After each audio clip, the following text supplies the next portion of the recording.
President Putin has ordered Russia's strategic nuclear forces to be placed on high alert. He says Western leaders have made aggressive statements about Russia, and he also says that international sanctions are illegitimate. Boris Johnson has described the move as a distraction from the reality of what's going on here in Ukraine, while the US denounced it as completely unacceptable. Here's our Moscow correspondent, Steve Rosenberg. From the Kremlin, a pointed message to the West. Don't push Russia. President Putin summoned his military chiefs and gave them an order.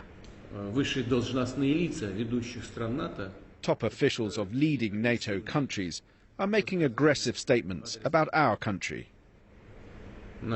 Therefore, I'm ordering the Minister of Defence and the Chief of the General Staff to put the strategic nuclear forces on special alert.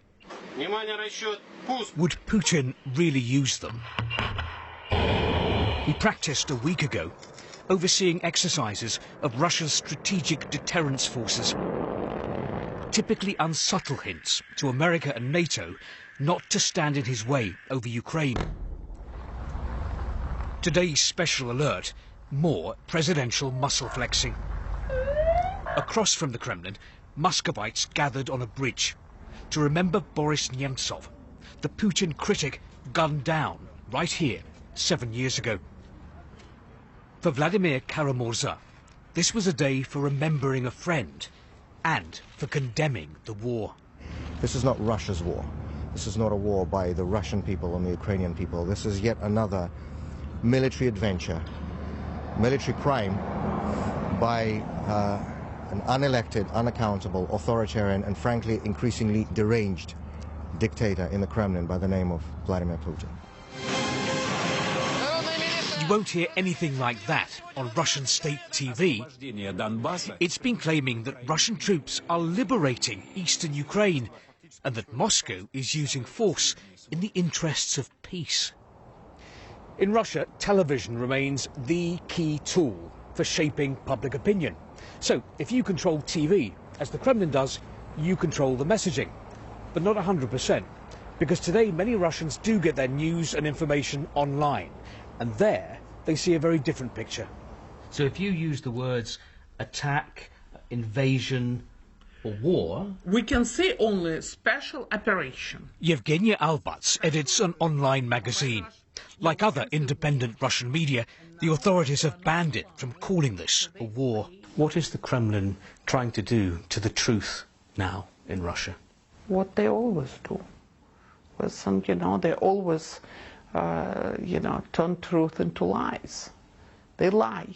They just lie. Censorship at home. War abroad. Yes, war in Ukraine, and now Russia's nuclear forces on special alert. Tonight, Russian state TV announced our submarines alone are capable of launching more than 500 nuclear warheads, guaranteed to destroy America and all of NATO. So what is this? Brinkmanship, something more, or something less, empty threats? But I think after the dramatic events we've seen in recent days, it would be unwise to dismiss these signals from the Kremlin. But of course, for the international community, that leaves a very difficult question: how to react to them.